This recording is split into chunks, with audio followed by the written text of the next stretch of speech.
ഒരു രാജ്യം ഒരു തെരഞ്ഞെടുപ്പ് ഈ അനുനയ നീക്കവുമായി കാര്യത്തിൽ അനുനയ നീക്കവുമായി കേന്ദ്ര സർക്കാർ വരുന്നു. പ്രതിപക്ഷ കക്ഷികളുമായി സർക്കാർ ആശയവിനിമയം നടത്തും. ബില്ല് ശീതകാല സമ്മേളനത്തിൽ തന്നെ അവതരിപ്പിക്കാൻ സാധ്യത കുറവാണെന്ന് സർക്കാർ വൃത്തങ്ങൾ ഇപ്പോൾ വ്യക്തമാക്കുന്നു. ബൽറാം നെടുങ്ങാടി വിശദാംശങ്ങളുമായി ചേരുന്നു. ബൽറാം, ഇന്നലെ KC വേണുഗോപാൽ പറഞ്ഞത് ഇതിനെ കോൺഗ്രസ് എതിർക്കും എന്ന് തന്നെയാണ്. ഇന്ത്യ മുന്നണിയുടെ നിലപാടെന്തെന്ന് ഇനിയും വ്യക്തമായിട്ടില്ല. കൂടുതൽ വിശദാംശങ്ങൾ എന്തൊക്കെയാണ്? Good morning.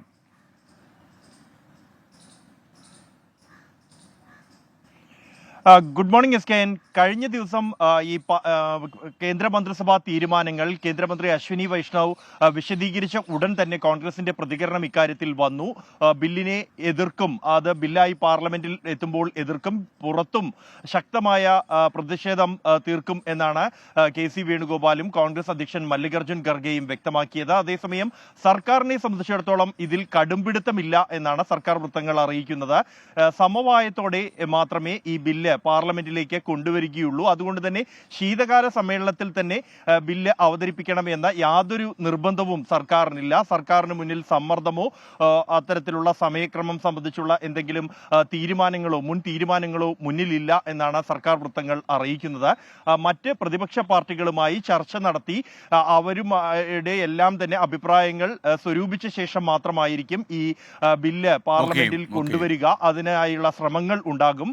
ഇതിനായി 3 കേന്ദ്രമന്ത്രിമാരെയാണ് ചുമതലപ്പെടുത്തിയിരിക്കുന്നത്. കേന്ദ്രമന്ത്രി രാജ്നാഥ് സിംഗ്, അർജുൻ റാം മേഘ്വാൾ, കിരൺ റിജിജു എന്നിവരായിരിക്കും മറ്റ് പാർട്ടികളുമായി ചർച്ച നടത്തുക. നിലവിൽ 16 പാർട്ടികൾ എതിർപ്പ് അറിയിച്ചിട്ടുണ്ട്. അതിൽ ഇന്ത്യ സഖ്യത്തിന്റെ ഭാഗമായ പാർട്ടികൾ തന്നെയാണ് ഈ എതിർപ്പ് അറിയിച്ച പാർട്ടികൾ എല്ലാവരും.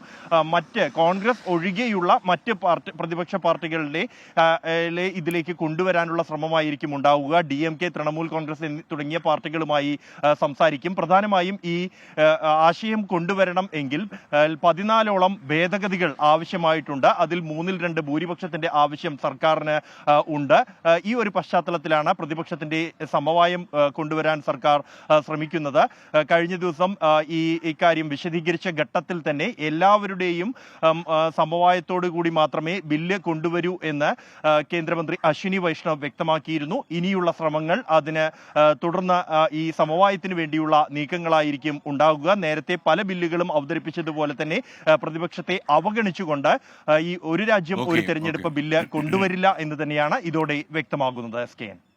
Okay, thank you. ബൽറാം നെടുങ്ങാടിയാണ് വിവരങ്ങൾ നൽകിയത്. എന്തായാലും സമവായത്തോട് മാത്രമേ ഈ ഒരു രാജ്യം ഒരു തെരഞ്ഞെടുപ്പ് എന്നുള്ള കാര്യം ഈ ബില്ല് പാർലമെന്റിൽ അവതരിപ്പിക്കൂ എന്നാണ് ഇപ്പോൾ ഡൽഹി ബ്യൂറോ റിപ്പോർട്ട് ചെയ്യുന്നത്. വളരെ പ്രധാനപ്പെട്ട ഒരു തീരുമാനമായിട്ട് നമുക്കതിനെ കാണാൻ കഴിയും. കാര്യം ചില കാര്യങ്ങളിൽ 3/2 ഭൂരിപക്ഷം ലോക്സഭയിലും രാജ്യസഭയിലും വേണം. അത് ഇപ്പോഴത്തെ അവസ്ഥയിൽ ഭരണപക്ഷത്തിന് ഇല്ല എന്നുള്ളത് കൊണ്ടാണ് ഈ സമവായത്തിന് അവർ ശ്രമിക്കുന്നത്.